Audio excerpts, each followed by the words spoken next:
सड़क जिस पे जिला मुख्यालय आने के लिए सबसे अहम अगर रास्ता कोई है तो लहरा चौक से पश्चिम पाली का रास्ता है, जिसे चूँकि आप भी हमेशा किशनगंज में रहते हैं तो इसके लिए बार बार हम लोग आवाज़ उठा रहे हैं। लेकिन हमारे जो यहाँ के नेतागण है, चाहे जो भी हो, जो भी जिम्मेदार, चाहे नगर के लोग हो, कानों में तेल डालकर सोए रहते हैं, उनकी कानों तक जूं तक नहीं रेखती है। इतनी दिक्कत, इतनी कठिनाई है इस रास्ते में, क्या बताएं।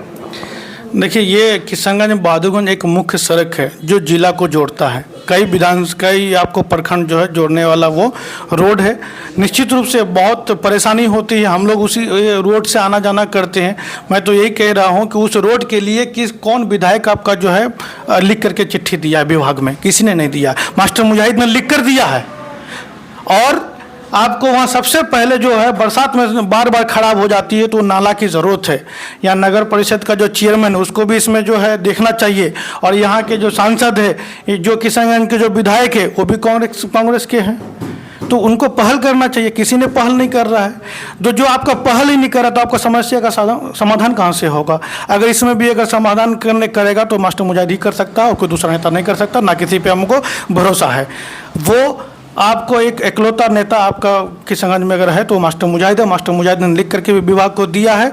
बहुत जल्द इसमें ज़रूर कोई काम होगा इंशाल्लाह। चूँकि आप नर्सिंग होम से जुड़े हुए हैं और एक सवाल मन में आ रहा था कि किसी से सवाल किया जाए, तो कुछ टाइप के आदमी नहीं मिले थे कि जिनसे बात पूछी जाए। और चूँकि डॉक्टर जो होते हैं वो काफ़ी व्यस्त होते हैं, बहुत बिजी होते हैं, और कि उनके पास आपको आए और उनसे सवाल करें उतना उनके पास वक्त भी नहीं होता है। आप थोड़ा सा पॉलिटिकली है तो थोड़ा सा इसमें इन्वॉल्व है।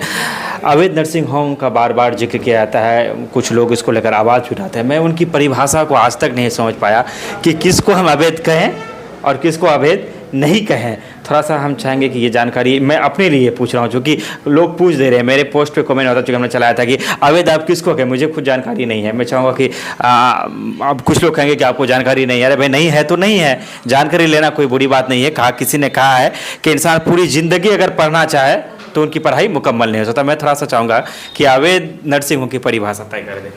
देखिए, अवैध नर्सिंग बहुत मुख्य सवाल आपने पूछा। इसके लिए मैं आपको क्या बताऊं कि ये मौजूदा समय का ये जो किशनगंज में जो बात चल रही है, यूट्यूब से लेके सोशल मीडिया से लेके आम जनता में अवैध नर्सिंग होम की जो बात आई है, ये निश्चित रूप से कई ऐसी नर्सिंग होम जो अवैध रूप से चलता है।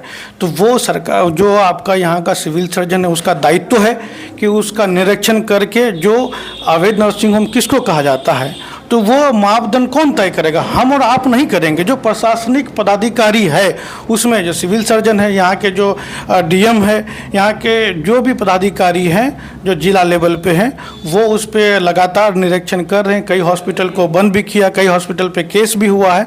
लेकिन मैं कहना चाहता हूँ आपसे कि अवैध नर्सिंग होम तय कौन करेगा? जो यहाँ का जो नेता जो कह रहे हैं वो तय करेगा? ये प्रशासनिक का काम है, प्रशासन करेगा। हम लोग ने भी लिखित दिया है। और निश्चित रूप से आप देख रहे हैं कि हमारे जब बैठे हुए जिस फैमिली नर्सिंग होम में, ये रजिस्टर्ड हॉस्पिटल है। यहाँ पे 12 डॉक्टर एसोसिएट में काम कर रहा है। जनरल सर्जरी से लेकर गायनी सर्जरी से लेकर ऑर्थो सर्जरी से लेकर के मेडिसिन, सारी सुविधाएं हम लोग यहाँ देते हैं। और आपका यहाँ पे जो GST नंबर से लेकर के आपको सारा चीज़ मिलेगा। तो मेरा मानना है कि वो एक प्रॉपर तरीके से जो भी हॉस्पिटल चल रहा है तो उनका मापदंड यहाँ के जो सिविल सर्जन वो तय करेगा कौन अवैध है कौन वैध है। ये आम जनता तय नहीं करेगा। और कई लोग लांछन लगाते हैं कि अवैध नर्सिंग होम को प्रोटेक्शन यहाँ के नेता देते। कौन देते हैं ये आप सब जानता है। आप जो है इनके बारे में धरना प्रदर्शन करते हैं और उन्हीं के आड़ में कई नेता, मैं नाम नहीं लेना चाहूँगा, कई नेता है कि वो अवैध नर्सिंग होम का धरना प्रदर्शन में जाके शामिल होता है और उन्हीं के पार्टी का लोग अवैध नर्सिंग होम चलाता है। मैं तो चाहता हूँ कि ऐसा अवैध नर्सिंग होम जल्द से जल्द बंद हो और ज़रूरत पड़ा तो मैं भी धरना पे जाकर बैठूंगा। मैंने तय किया है कि जितने भी अवैध नर्सिंग होम हो, मैंने अपना एक लेटर भी CS को दिया है और बहुत जल्दी इस पर कार्रवाई होगा। जितने भी अवैध नर्सिंग होम होगा उसको बंद किया जाएगा। क्योंकि धड़ल्ले से सबको एक कटघरे में ला करके सबको बदनाम किया जा रहा है, तो वो बिल्कुल बात कही। मुझे एक बात याद आई, आप जब ये कह रहे थे कि कुछ लोग इसके आड़ में, तो एक बार एक गांव में एक चोर आया था और हमारे तो लोग जब उसे पकड़ने के लिए दौड़े तो उसके बाद चोर को लगा कि अब मैं पकड़ा जाऊंगा, तो उसने क्या दिमाग लगा कि वो भी ज़ोर ज़ोर से कहने लगा कि पकड़ो पकड़ो चोर आया है, पकड़ो पकड़ो चौराहा। तो लोगों को लगा कि शायद ये चोर नहीं होंगे, उसके बाद फिर मौके का नज़ाकत देकर वो खुद फरार हो जाते हैं। आप समझ गए होंगे कि मैं क्या कहना चाहूँ। नहीं, देखिए, मैं किसी पे टीका टिप्पणी बार बार नहीं करना चाहता हूँ। मैंने आपको बता दिया कि अवैध नर्सिंग होम की जो आप बात कर रहे हैं, जो अवैध नर्सिंग होम के खिलाफ बोल रहे हैं, वही अवैध नर्सिंग होम चला रहे हैं। आप समझ लीजिए कौन चला रहे हैं, और अवैध नर्सिंग होम के खिलाफ कौन बोल रहा है, जो अवैध नर्सिंग होम चला रहा है। तो उनको समझना होगा कि वो किसके बारे में बात कर रहे हैं। ये समय आएगा, आपको पता चल जाएगा अवैध नर्सिंग होम कौन चला रहा है, आपको मालूम चला जाएगा।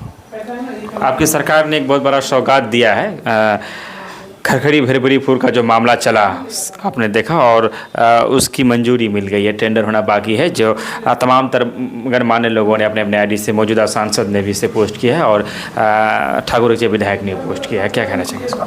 देखिए, खरखड़ी भैरवरी का जो आप बात कर रहे हैं, इसके बारे में निरंतर माननीय पूर्व विधायक मास्टर मुजाहिद ने लिख करके दिया, कई विभाग में जा के बात किया। इसके सिलसिले में माननीय मुख्यमंत्री से कई बार मिला। ये तो सारा पेपर जानता है, सारा दुनिया जानता है कि किसके थ्रू काम हो रहा है, किन के लिखावट का। क्रेडिट खोर तो दुनिया में बहुत है, लेकिन ये सच्चाई है कि मुख्यमंत्री से मिल करके माननीय पूर्व विधायक मास्टर मुजाहिद ने खरखड़ी भैरवरी पुल का काम करने के निर्माण के लिए लिख करके दिया। उन्हीं के अनुशंसा पे ये काम हो रही है। चूँकि काफ़ी लंबा हो रहा है, लेकिन एक सवाल उस समय से मेरे जहन में था, और मैं चाहूँगा कि इसे करके लास्ट कर दें। आपने कहा कि मास्टर मुजाहिद के पहल से बहुत सारे काम हुए हैं, जैसे कि कौन सा चौक है वो आगे आवास है जो बने हैं डेरामारी चौक पर, उसके बाद आपके आलता हाट में एक गर्ल्स हाई स्कूल बना है बहुत सुंदर सा। इस तरह से कई ऐसी चीज़ें हैं, कृषि कॉलेज बने हैं, बहुत सारे ऐसी चीज़ हैं। आपका किनके थ्रू से हुआ ये एक अलग बात है, उस बहस में हम नहीं पढ़ना चाहेंगे, लेकिन नीतीश कुमार जी के कार्यकाल में हुआ ये बड़ी बात है। लेकिन ऐसे तमाम तर भवन बन के सिर्फ तैयार हैं। चाहे हम अलता हाट के गर्ल्स कॉलेज की बात करें, तो जब भवन बन गई है, करोड़ों के खर्च हो गए हैं, चाहे डेरामारी की बात करें, उन्हें स्टार्ट भी किया जाए, इस पहल पर भी काम किया जाए।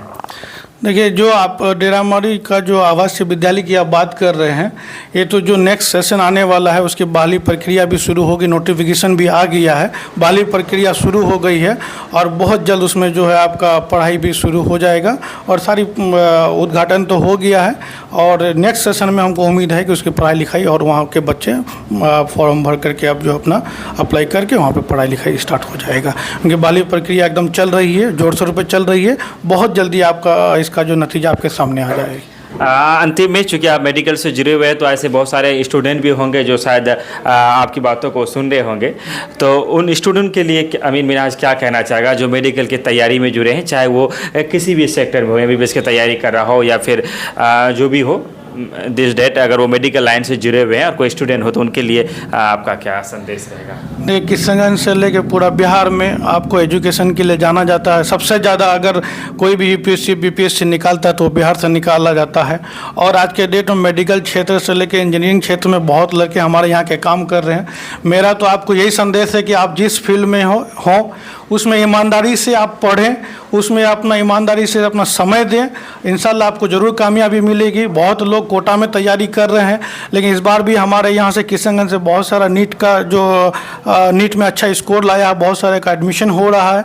अगर कोई बहुत अच्छा नहीं कर पाया है तो वो मेहनत करे, अपना लगन से अपना समय दे, और बहुत जल्द उसको जो है कामयाबी मिलेगा। अगर ईमानदारी से आप किसी भी क्षेत्र में काम कर रहे हैं, आप समय दे रहे हैं, तो एक ना दिन आपको सफलता आपके कदम चूमेगी।